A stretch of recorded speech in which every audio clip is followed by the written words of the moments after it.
네, 반갑습니다. 언제나 루키입니다. 네. 네, 오랜만에 이렇게 발표를 하게 되는 것 같네요.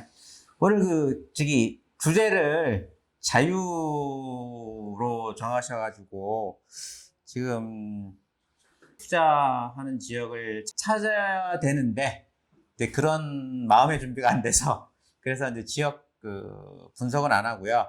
그냥 이제 지역 분석하기 전에 이제 부동산 공부할 때 이제 기본이라 할 수 있는 그 주간 시계열, 우리 KB 시계열하고 한국감정원 시계열 관련해 가지고 이게 어떻게 해서 이게 만들어졌는지를 그걸 알아야 이 데이터를 보면서도 나름 이제 이해할 수가 있을 것 같아 가지고 그냥 제가 아는 한도 내에서 주간 시계열이 어떻게 만들어졌는지 그거를 그냥 간단하게 알려드릴까 합니다. 그래서 제목을 주간 시계열 분석 방법이라고 했는데, 뭐 분석 방법이라보다는 하여튼 주간 시계열이 어떻게 구성이 되어 있는 건지 그거를 말씀을 드리도록 하겠습니다.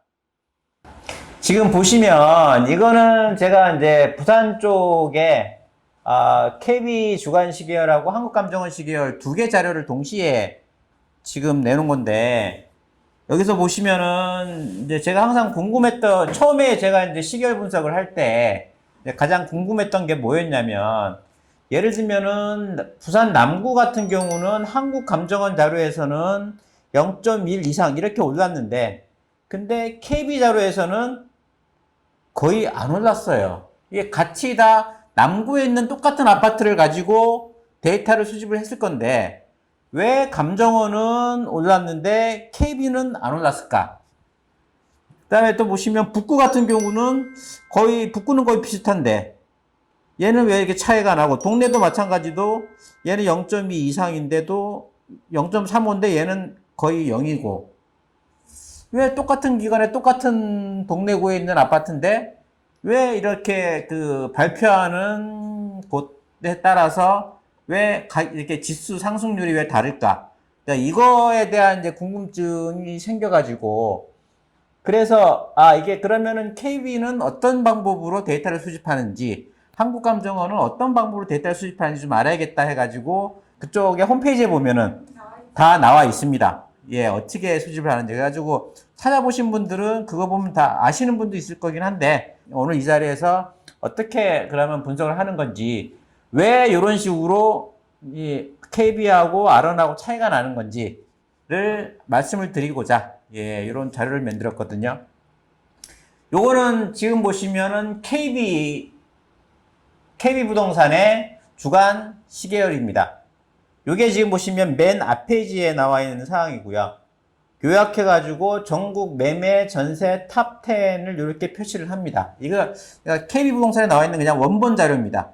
예, 원본에 이제 보시면 그냥 일주일 사이에 가장 어디가 올랐는지 어디가 떨어졌는지 바로 알 수가 있는데요. 이제 요것만 보더라도 보시게 되면 이제 분석하실 때 가장 제일 좋은 게 현재 시장이 매매가 더 상승하는 시장인지 전세가 더 상승하는 시장인지 요거 보시면 바로 나옵니다. 여기는 지금 전세가 빵 되는 데가 안동 말고는 없습니다.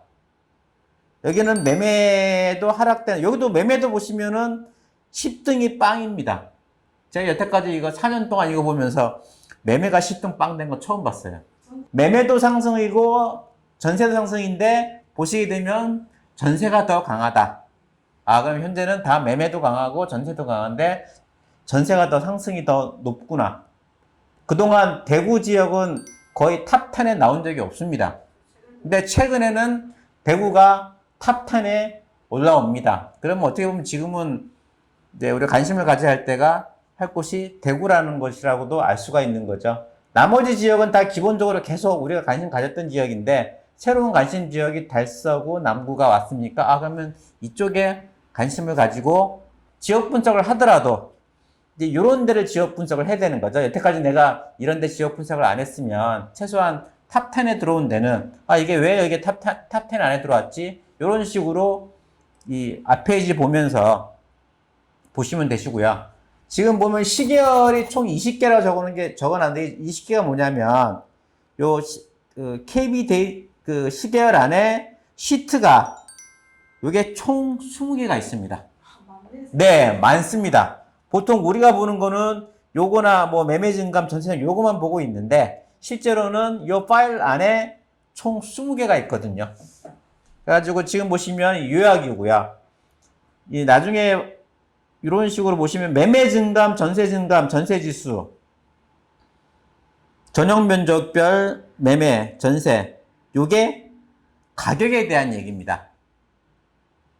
그러니까 요 부분이 전주 대비 가격이 어떻게 변했는지를 나타내는 거고요. 지금 보시면 매수 매도가 있죠. KB 같은 경우는 저 매수 매도가 심리를 표현합니다. 현재 이 지역이 사고자 하는 사람이 더 많은지 아니면은 팔고자 하는 사람이 더 많은지 어떤 게 더 강한지를 보려고 하면 매수 매도 요걸 보시면 되는 겁니다.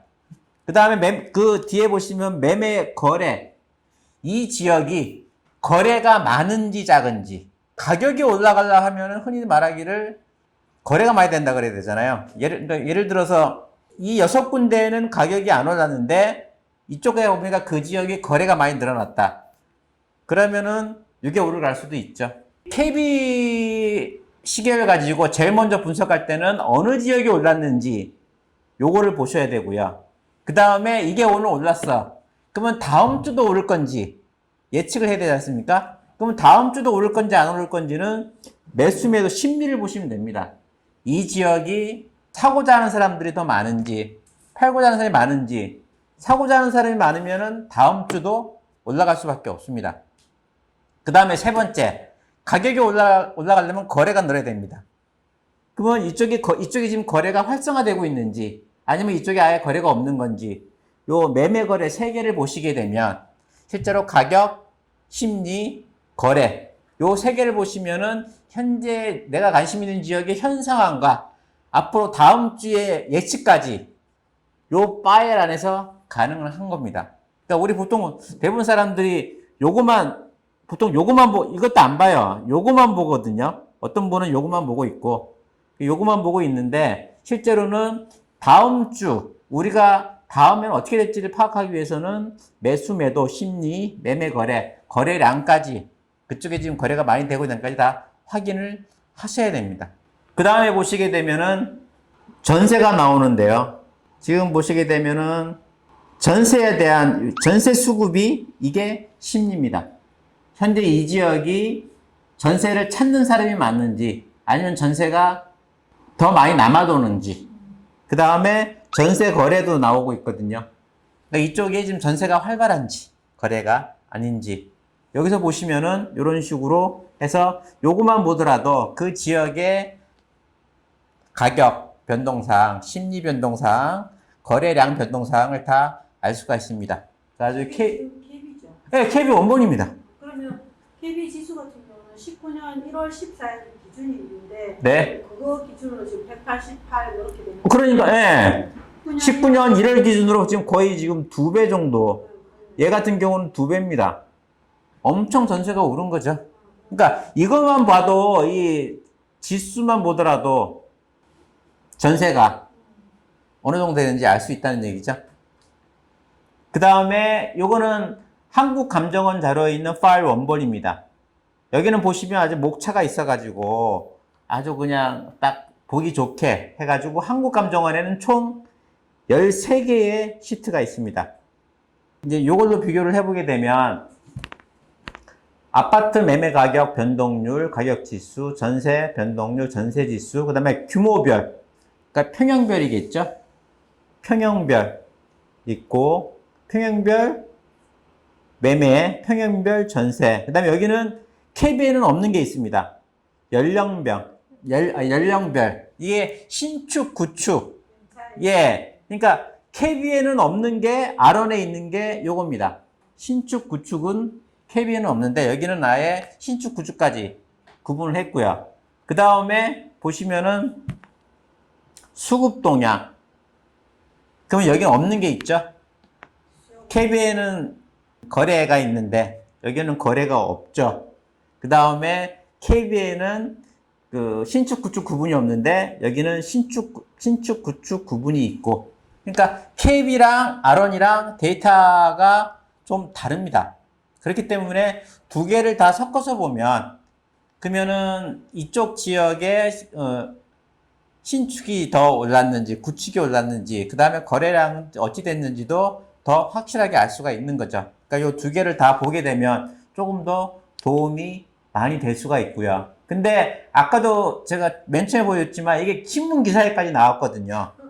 그러니까 이게 감정원 자료랑 KB 자료랑 이게 민간이라는 게 KB 얘기하는 겁니다.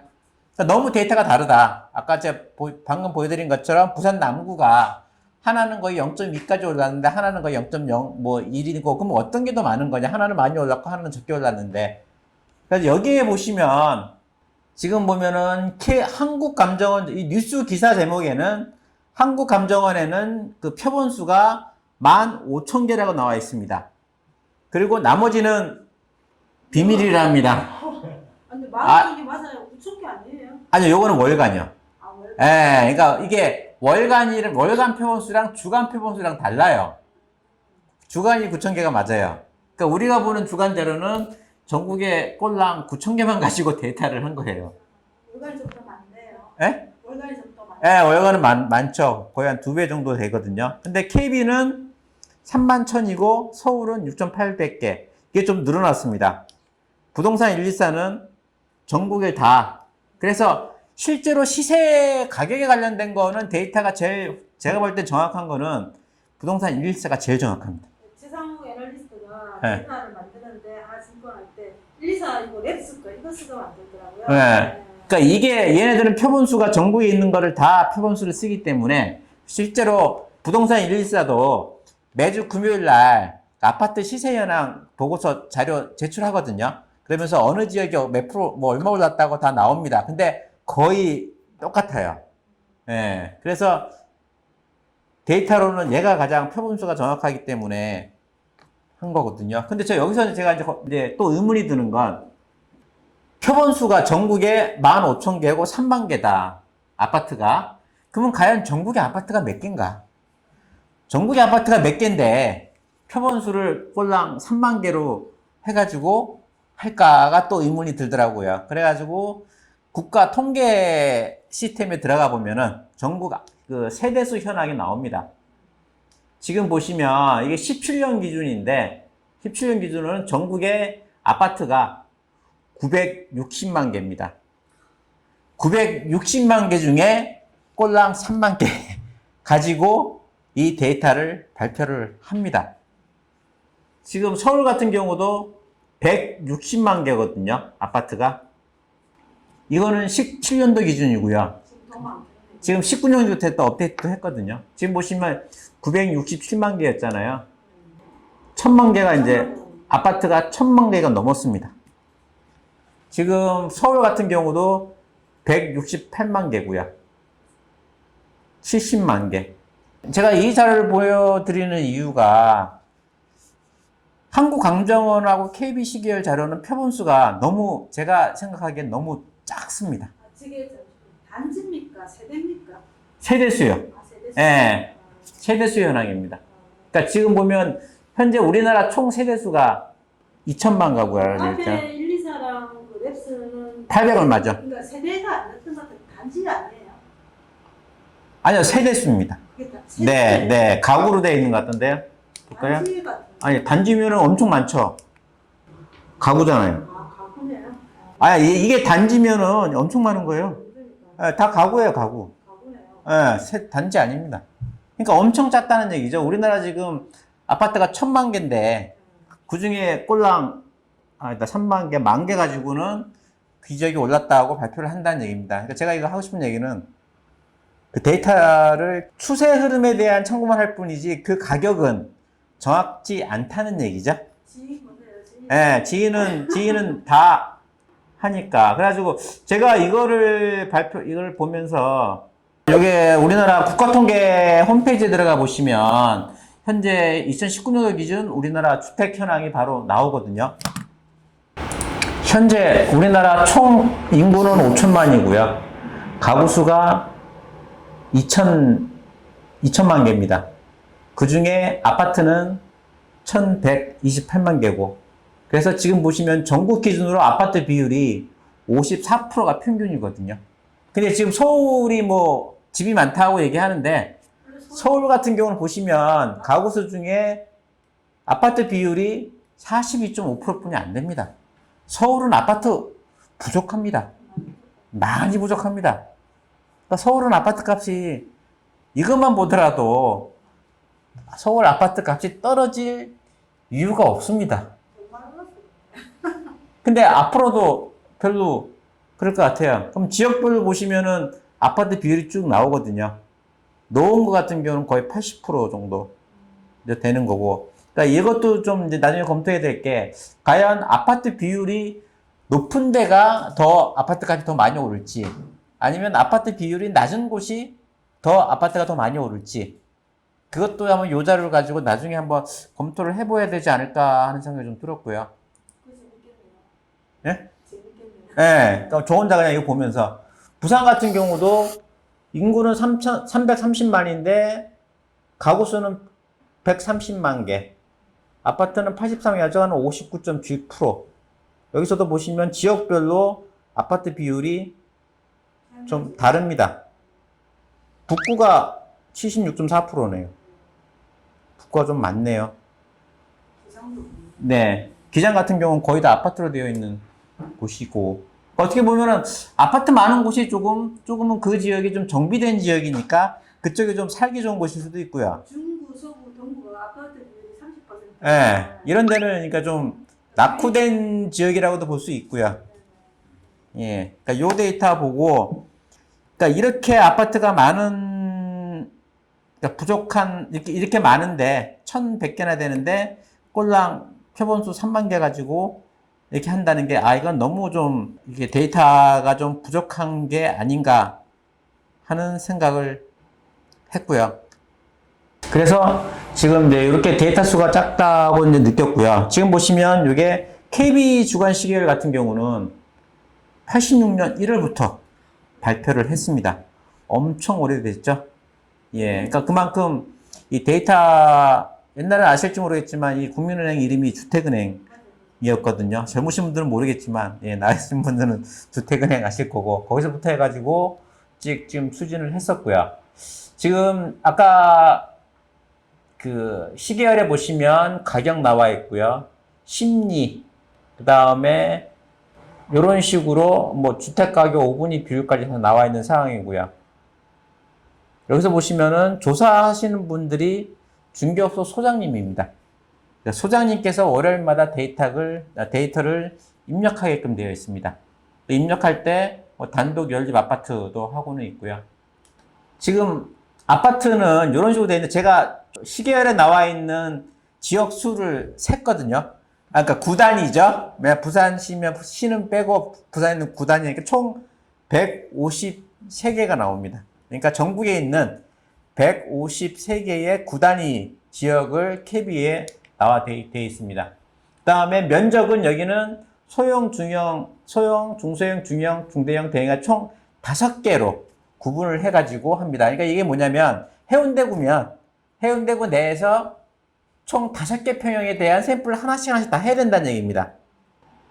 그 다음에 우리가 표본이 있으면 주택이 거래가 안 된 경우에는 그 옆에 있는, 인근에 있는 거를 그냥 소장님이 입력하셔가지고 거래가 안 됐어도 그거를 입력하게끔 되어 있습니다. 그래서 여기 지금 보니까 총 2단으로 한다고 그랬거든요. 2단이 뭐냐면 각 지역 먼저 선정하고요. 아까 말씀드린 해운대구를 선정하고 해운대구의 면적별 5개 선정하고 이런 식으로 해서 표본을 만드는데, 지금 보시게 되면 표본수가 아파트 같은 경우는 전국이 3만 개인데 서울은 6,400개고요. 광역시는 7,700개고요. 기타 지역은 7,500개입니다. 그러니까 지방일수록 표본수가 작다는 얘기죠. 이 얘기가 뭐냐면 KB 같은 경우는 지방일수록 데이터가 표본이 작기 때문에 잘 안 맞다는 얘기입니다. 그러니까 지금 같은 경우 보시게 되면 비율이 거의 3분의 1인데 그만큼 서울은 지금 KB 같은 경우는 데이터가 지방에 비해서 많다는 얘기입니다. 제가 여러분 시계열 분석하면서 얘기할 때 최근에는 제가 봤을 때는 한국감정원보다 KBC 계열이 더 서울 같은 경우나 수도권은 더 데이터가 더 맞다라고 한 얘기가 표본수가 차이가 나서 그런 거거든요. 예, 서울은 KB가 더 표본수가 더 많습니다. 아까 아론은 전체가 9,000개였잖아요. 주간이. 근데 얘는 서울에만 6,400개이기 때문에 당연히 이 KB가 더 정확할 수밖에 없거든요. 그래서 제가 이건 나눠봤습니다. 전국에 표본이 3만 개인데 아까 전국 지역이 153개였잖아요. 근데 여기를 다시 평형별로 5개씩 나누지 않습니까? 그러니까 평균적으로 전국에 그러니까 예를 들면은 해운대구의 그 소형 평형 40제곱미터 미만인 게 단지수 표본수가 40개뿐이 안 된다는 얘기입니다. 그것도 이제 평균이고 서울 용산구에 예를 들면 서울 강남구에 소형 평수 표본이 50개뿐이 안 된다는 얘기예요. 광역시는 더 그렇죠. 해운대구에 우리 잘 아는 해운대구에 20평 미만 표본을 데이터를 구하는데 총 32개만 가지고 해운대구에 20평 미만 아파트가 얼마나 많겠습니까? 해운대구에. 근데 총 32개만 가지고 데이터를 구하고요. 지방은 더 심해요. 만약에 창원 청산구에 20평 미만 아파트에 대한 편별을 구하는데 총 16개만 가지고 데이터를 구합니다. 그러니까 그만큼 이 데이터 수가 작기 때문에 이거를 우리가 KBC 계열을 보더라도 이걸 알고 봐야 되지 않을까 하는 생각이 들었고요. 한국감정원은 더 심합니다. 한국감정원 같은 경우는 여기도 마찬가지로 월간, 주간 이런 식으로 조사를 하고 있는데 지금 보시게 되면은 여기는 총 176개입니다. 아까 KB는 153개였거든요. 그러니까 한국감정원 자료 보시면 지방 소도시까지 이 데이터가 나옵니다. 그러니까 이게 표본수가 달라서 그런 거예요. 그 KB는 총 153개 시군구인데 한국감정원은 176개 시군구니까 지방 소도시까지 한국감정원은 나옵니다. 근데 여기서 좀 문제가 되는 게 지금 보시면 얘네들도 층화를 하는데 얘네들은 지역 구분 및 주택 규모로 합니다. 지금 이제 지역 구분이면 여기는 총 203개 시군구인데 이거를 이제 그러니까 시는 빼고 구 단위로 하면 아까 176개가 나오는 거고요. 그 다음에 얘네들 주택 규모에 따라 7개 층으로 얘네들은 40제곱미터 미만, 뭐 59제곱미터 미만 해가지고 그렇게 표현을 합니다. KB는 소형, 중소형, 중형 그렇게 하는데 근데 얘가 지금 7개 되어 있는데 실제로 그 자료 보면은 면적은 6개로 나눠져 있습니다. 얘네들이 지금 수정을 안 한 것 같아요. 그 다음에 여기는 또 얘가 또 중요한 게 세 번째 뭐냐면은 얘네들은 연령별로 구분이 되어 있어요. 그러니까 KB는 한 지역 안에 시군구화랑 그 다음에 면적만 되어 있는데 얘네들은 시군구의 면적에 연령까지 되어 있어요. 그러니까 더 세분화되어 있죠. 그러니까 더 세분화되어 있으면 그만큼 데이터가 더 많아야 되는데 예, 그래야 이게 세분을 할 수 있는데 근데 보시게 되면 표본이 월간은 28,300, 그중에서 아파트는 17,190호, 그러니까 세대세거든요. 근데 주간은 아까 얘기했지만 한국감정은 아파트만 발표합니다. 주간에는 요 연립주택은 없어요. 그러니까 요게 9,400개가 아파트입니다. 그러니까 9,400개 가지고 3단계로 해서 데이터를 가져와요. 이게 호라는 게 아파트예요? 가구예요?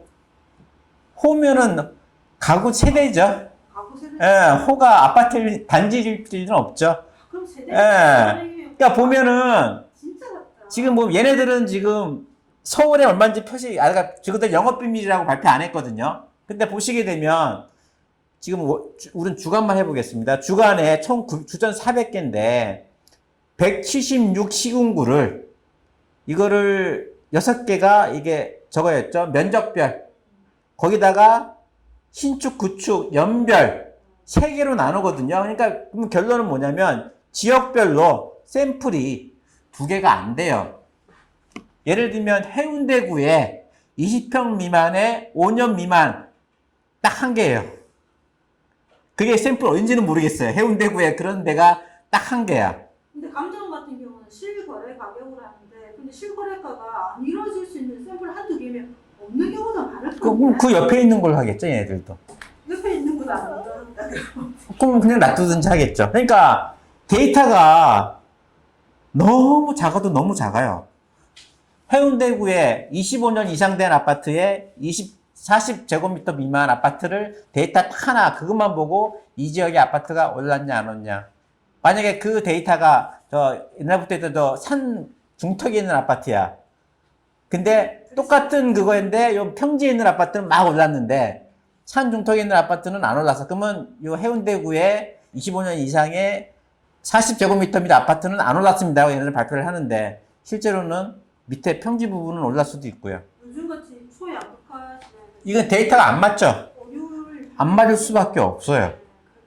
그렇기 때문에 아까 보시면은 부산의 남구에 KB는 제로인데 R는 올랐다.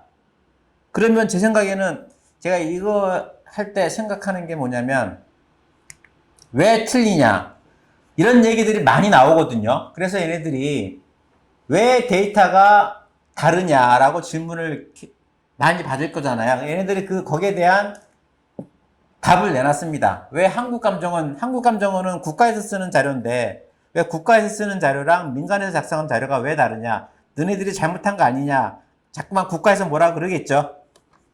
그러니까 하는 말이 KB 같은 경우는 가격 평균이 아닌 가격 변동률의 평균으로 하고 있는데 타 조사 기관은 가격 평균 변동률 또는 시가총액 변동률을 적용하기 때문에 고가 아파트의 영향이 가대 방향된다.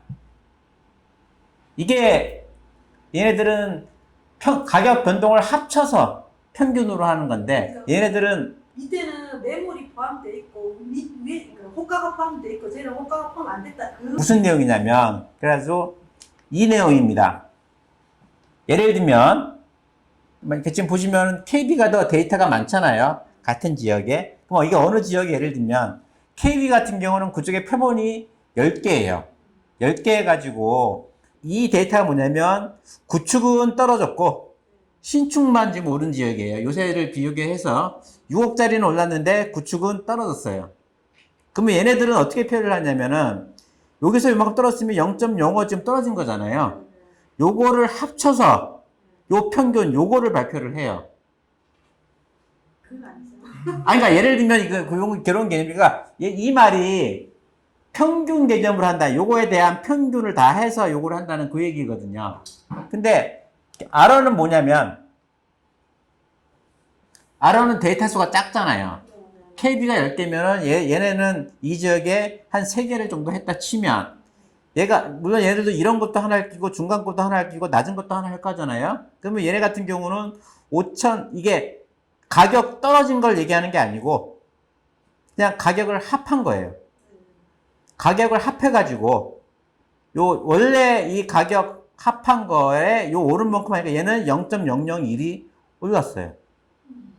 그러니까 R는 올랐는데 KB는 떨어지는 것처럼 이렇게 데이터가 나오는 겁니다. 그러니까 다른 건 떨어졌어도 이쪽에 이렇게 중간까지 떨어졌으면 이 지역에 있는 사람들은 대부분 다 우리 지역은 좀 가격이 다 떨어지고 있구나 라고 느끼는데 새 아파트만 올랐다고 해서 그러면 데이터상으로는 R이 오르게 표현된다는 얘기죠. 그 지역이.